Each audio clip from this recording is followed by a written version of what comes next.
Okay, in this video I'm going to show you how to fix a broken Dewalt clamp, and these are small ones.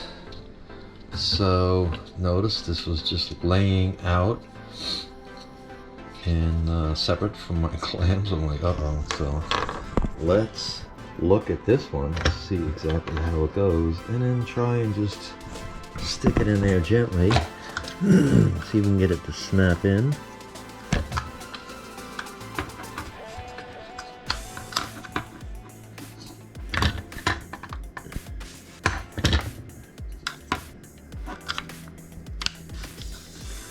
Okay.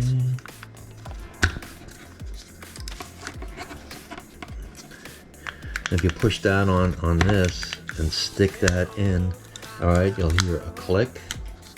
And then that should do the trick. Let's see. Yeah. Okay. I guess sometimes it can get knocked out, but not necessarily broken. If you don't see a crack in it and it'll look just like the way it did, that's it. So there you go. Okay.